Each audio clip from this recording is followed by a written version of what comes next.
Cette vidéo va concerner donc une loi de probabilité. Alors je vous rappelle que les lois de probabilité, c'est XI. C'est une loi qui relie XI à PI.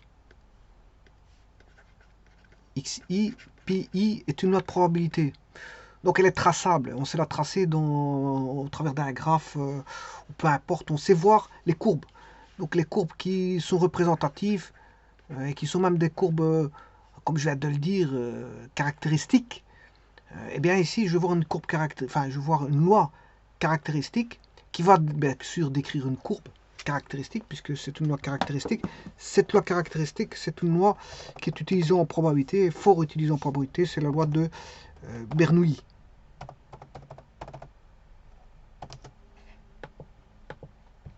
C'est une loi de probabilité. Alors comment se présente-t-elle? Elle aura besoin, bien sûr, du triangle de Pascal pour pouvoir calculer ça. Et notamment, on est toujours dans euh, voilà, les choix. C'est des choix. On aura des choix à établir. Et donc, c'est pour ça qu'on aura un triangle de Pascal à sa possession pour pouvoir mettre voilà, les valeurs correspondantes à ce qui est demandé dans un énoncé. Alors, quand est-ce qu'on utilise la loi de Bernoulli? Alors, tout d'abord, qu'est-ce que c'est que cette loi? Par définition, bah, on appelle une expérience de Bernoulli à toute expérience aléatoire. Attention que c'est une expérience aléatoire, hein, donc il faut qu'il y ait une expérience aléatoire que j'appelle H présente. Voilà, une expérience, par exemple, tirer une carte ou quelque chose comme ça, tirer un dé ou quelque chose comme ça. Voilà, donc une expérience aléatoire, donc ça doit faire, voilà, être l'essence même d'un événement, non pas, on va dire, un événement déterministe, mais un événement dit aléatoire. Et donc, l'expérience de Bernoulli fait partie intégrante de ces expériences aléatoires qui sont tirées, mais euh, cette expérience est un peu spécifique dans le sens où on s'intéresse qu'à la réalisation, c'est-à-dire au succès ou non, réalisation d'un événement particulier. Donc, on s'intéresse à sa réalisation ou sa non-réalisation, donc à son succès ou à son échec. Et c'est comme ça, uniquement comme ça, qu'on peut déterminer qu'on a affaire à une loi de Bernoulli. Alors, je prends un exemple que je n'aime pas prendre parce que je vous montrerai pourquoi je n'aime pas prendre cet exemple-là. Euh, c'est euh, quand un joueur lance une pièce de monnaie. Bien sûr, une pièce de monnaie, on va dire qu'elle est parfaitement symétrique, hein.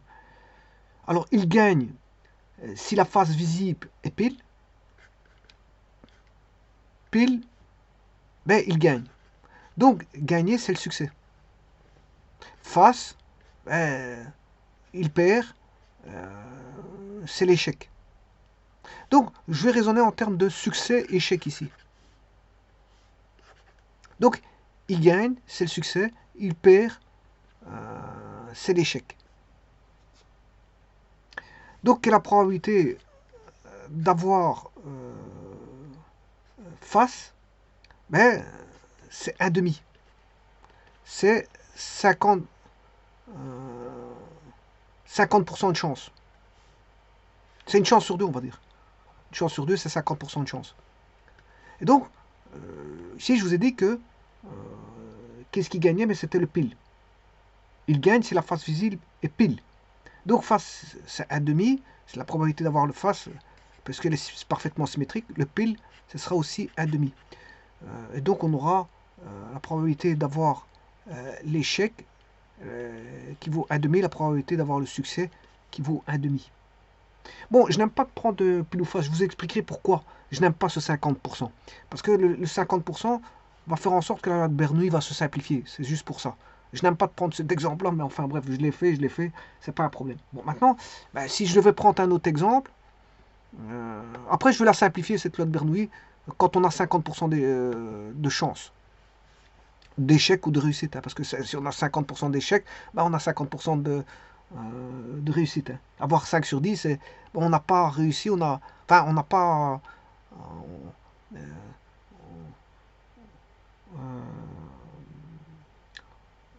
Enfin, j'ai rien dit, j'ai rien dit. Je vais prendre un exemple, dire un exemple, mais ça, mon exemple ne colle pas avec ça. Mais enfin, bref. Euh, si je prends, on va dire, une manne, ou une urne, ou une boîte, ou tout ce que vous voulez, hein, quelque chose qui peut contenir des boules, et je prends 7 boules blanches. 7 boules blanches, et là-dedans sont comptabilisées dans la manne 5 boules noires. 5 boules blanches et 5 boules noires. Par exemple, si je dis qu'on tire une boule au hasard, ça c'est l'expérience aléatoire, on tire une boule au hasard, et il y a succès si elle est noire. Succès si elle est noire. Bien, ici, quelle sera la probabilité de succès? Probabilité de succès, on a 12 boules au total dans la manne. Ben, comme elle doit le succès, ben, on a 5 chances sur 12. 5 chances sur 12. Quelle est la probabilité d'échec? Ben, l'échec, c'est 7 chances sur 12. Alors là, vous commencez à comprendre que ben, c'est le complémentaire. Ce qui n'est pas l'échec, on aura le succès, voilà. Et l'échec, ce sera un moins le succès. Tout comme le succès, c'est un moins l'échec. Ça veut dire que, au bout du compte, le succès plus l'échec, ça fait toujours 1. Si on associe la probabilité d'avoir le succès plus l'échec, ben on a quoi? Ouais, ici je devrais mettre un ou. Non. C'est un ou inclusif. Hein. Si je mets ici, c'est un ou inclusif. Le succès ou l'échec, c'est un ou inclusif, pas exclusif. C'est un ou inclusif. Et donc ici, ben, c'est la probabilité de l'univers, et donc la probabilité de l'univers vaut 1. Voilà. Donc, dans notre petite démonstration, nos voilà, nos petits exemples ici, on peut voir qu'un schéma de Bernoulli, on peut définir tout schéma, comment est-ce qu'on appelle ça, un schéma de Bernoulli, tout de suite d'expérience de N Bernoulli. Voilà. Qu'est-ce que c'est qu'un schéma de Bernoulli? Le schéma de Bernoulli.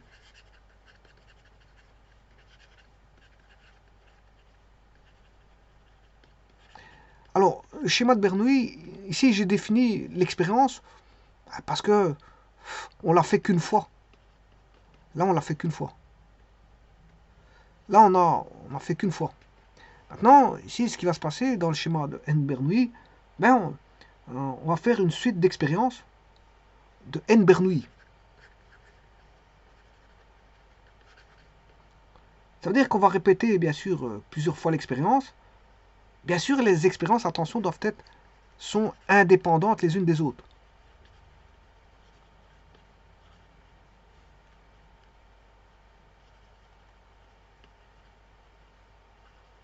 Donc ça veut dire qu'ici, on va voir une répétition de l'expérience, mais tous les événements sont indépendants les uns des autres. Hein.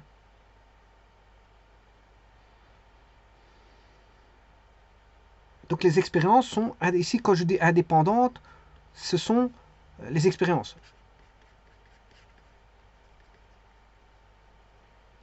Les expériences sont indépendantes les unes des autres. Et donc on va répéter le schéma que j'ai fait ici juste précédemment. Ici j'ai fait pour une fois, là je l'ai fait pour une fois, mais ici maintenant je vais le faire pour n fois. Et donc quand je le fais pour n fois, je vais appeler ça un schéma de Bernoulli. Schéma de, je dirais même plus un schéma de N Bernoulli.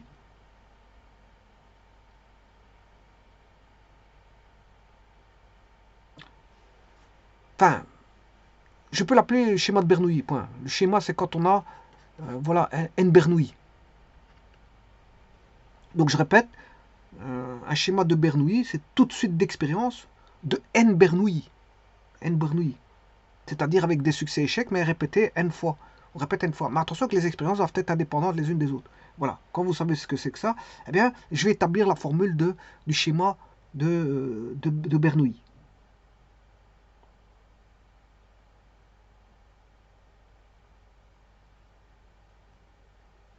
Alors, bien sûr, il y a une hypothèse qui va sortir de là. Pour chacune des expériences, pour chacune desquelles la probabilité de succès reste la même. Par exemple,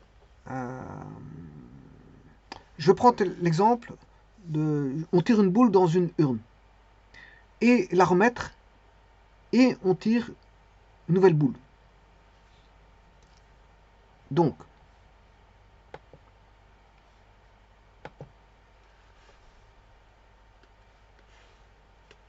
on a une boule, on tire une boule, et puis il faut la remettre. Donc comme ça, c'est pas indépendant, c'est pas dépendant, puisque je la remets. C'est avec replacement. Je la replace. Bon, si c'est avec replacement, la boule, bah, elle revient à sa position de départ, donc il n'y a pas quelque chose en moins. Ça revient comme au début. Donc là, l'événement, il est indépendant puisque j'ai un replacement. Je replace. Donc je tire une boule dans une urne, et puis je la remets. Et puis on tire une nouvelle boule. Eh bien, la probabilité de ceci, c'est la probabilité de succès, est égale par exemple à une probabilité qui est donnée, que je vais appeler, comment est-ce que je pourrais appeler ça, on va l'appeler probabilité P. Je vais le mettre avec un P comme ça pour dire que c'est une probabilité. C'est une probabilité. La probabilité de l'échec, ben vous savez très bien que c'est 1 moins la probabilité de succès.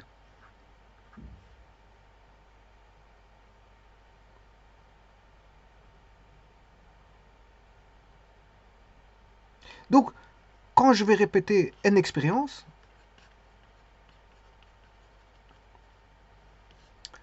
je vais le répéter N fois, il faut que remplacer, remettre, et je vais calculer chaque fois ces probabilités, mais la probabilité n'a pas changé, c'est ce que je vous dis.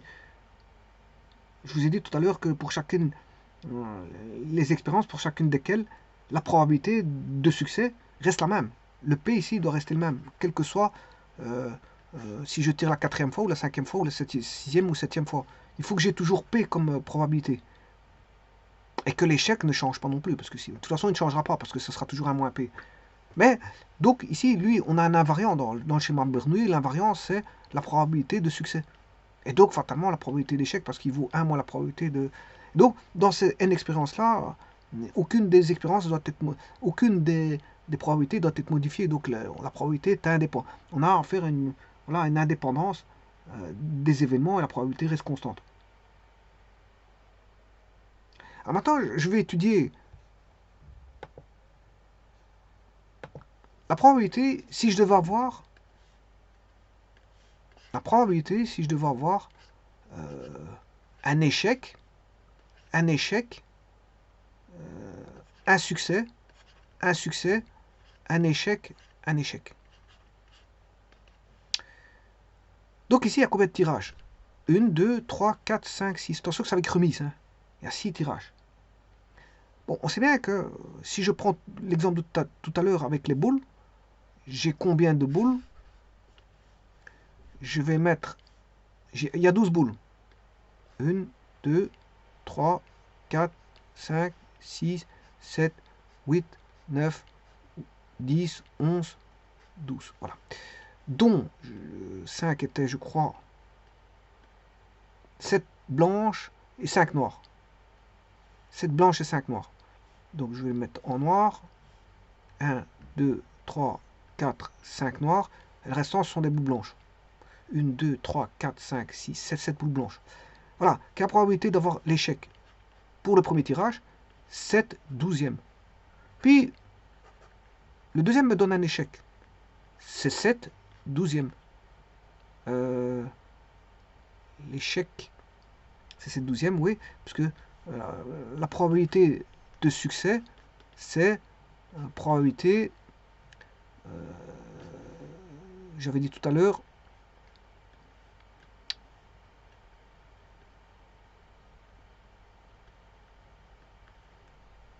un succès c'était 5/12, c'est de tirer une boule noire.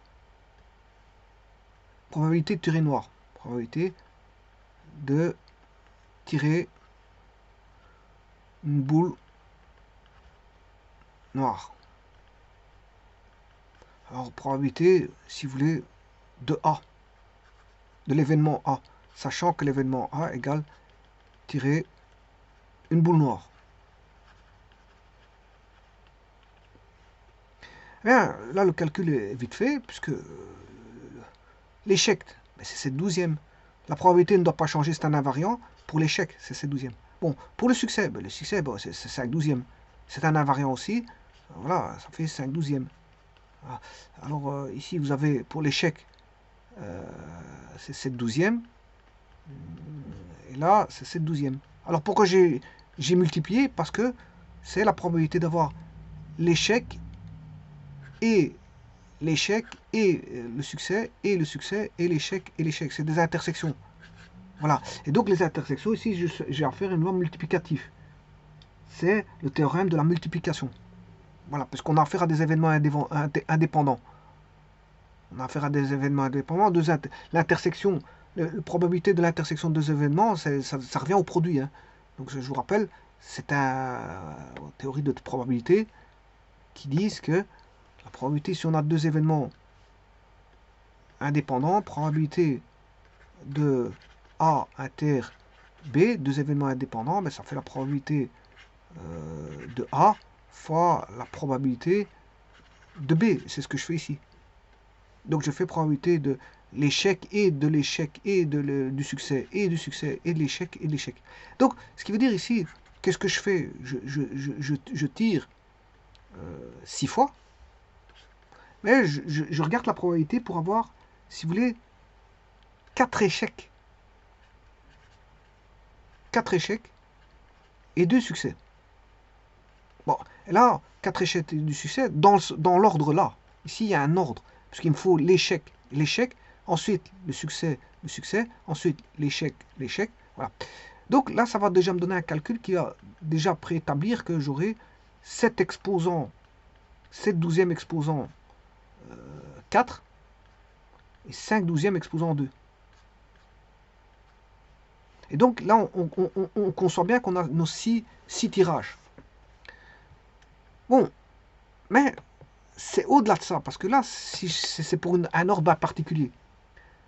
Bon, mais la probabilité, si j'appelle la probabilité, je vais appeler T, probabilité de l'événement T, qui est d'avoir, T, c'est la probabilité d'avoir 2 succès et 4 échecs. Eh bien, on sait bien que le succès, c'est combien?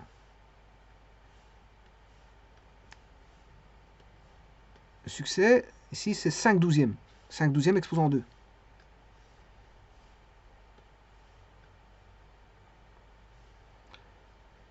Donc, c'est 5/12 exposant 2 fois 7/12 exposant 4.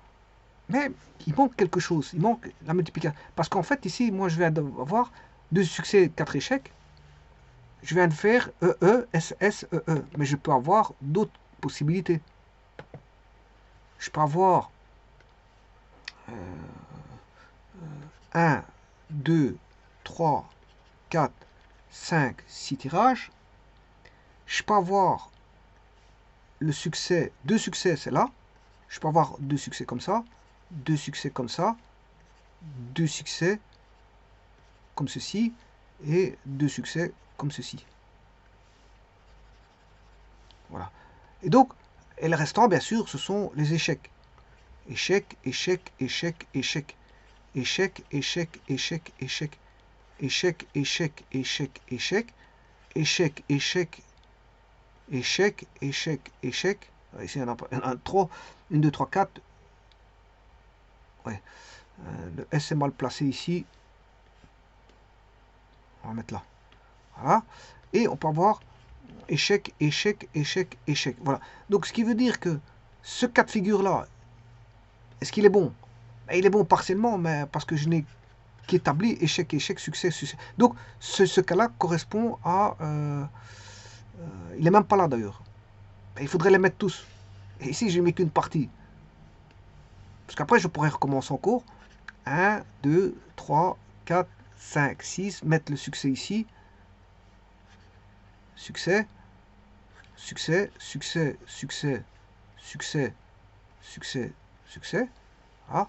Puis je peux mettre le succès ici. Succès, succès, succès, succès, succès. Voilà. Puis après, je mettrai le succès là. 1, 2. Il resterait 2 cas. Voilà. Donc ce qui voudrait dire que il faudrait comptabiliser tous les cas de figure de succès. C'est-à-dire le choix de 2 succès parmi... Enfin, de 2 succès parmi 6 tirages. Donc, et là,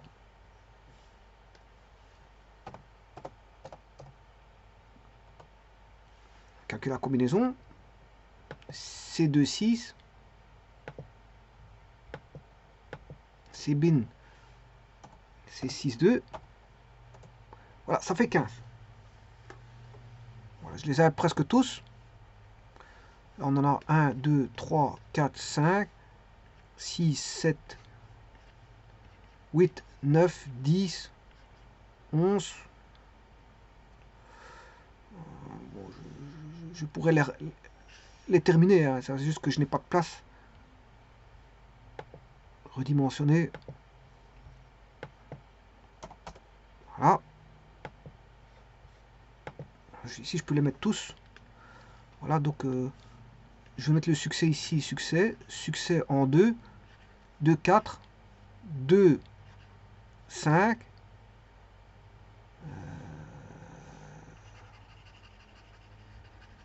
5.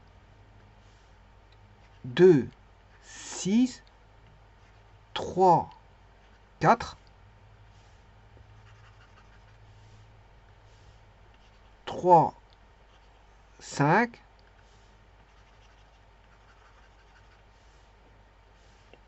3, 6.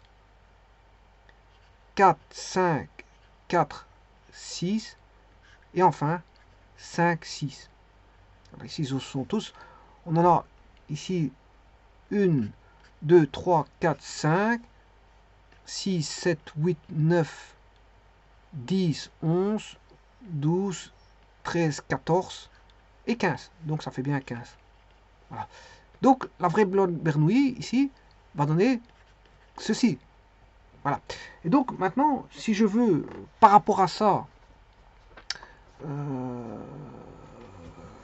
faire, comment est-ce qu'on appelle ça,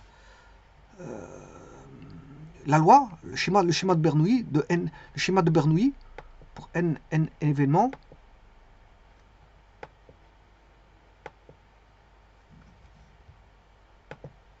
Vous aurez compris que elle va s'écrire CKN. Voilà, ça c'est pour placer mes succès et échecs dans les différents endroits.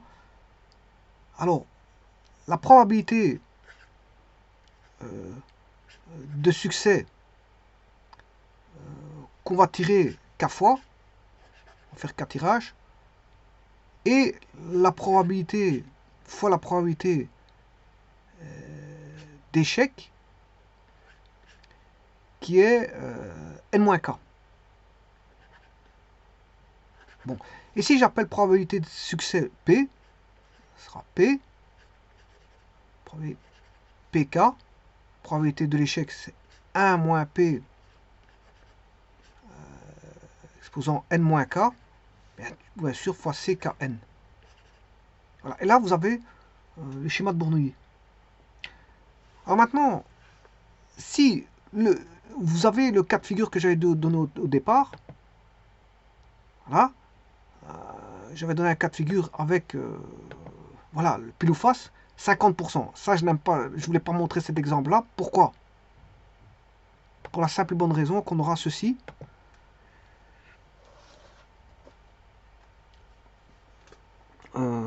Si je reprends la loi de Bernoulli, je vais avoir CKN, probabilité de K, 1 moins la probabilité de N moins K. Supposons que K vaut 1,5. On aura 1,5 exposant K. 1 moins 1,5, ben ça fait 1,5. On retrouve 1,5. Et donc on a une même base. Et des exposants, une multiplication de deux facteurs. On a un facteur avec la même base et des exposants différents. Et donc je peux calculer ceci. CKN. Alors ça, c'est bien sûr, c'est une exception. Hein. Une exception, c'est le succès égale 50%.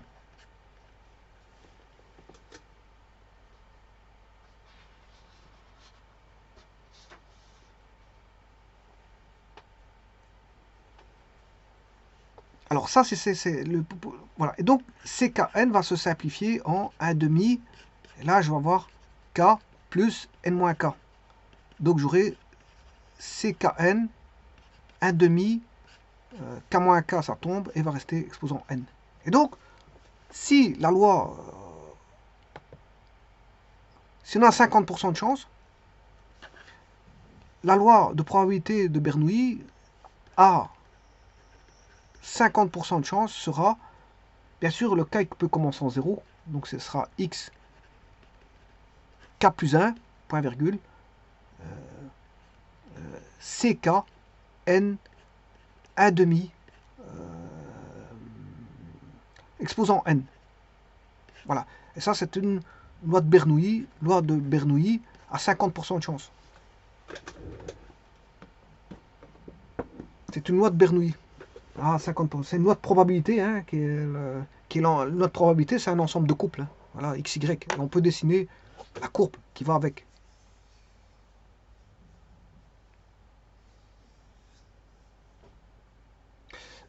Je vous remercie.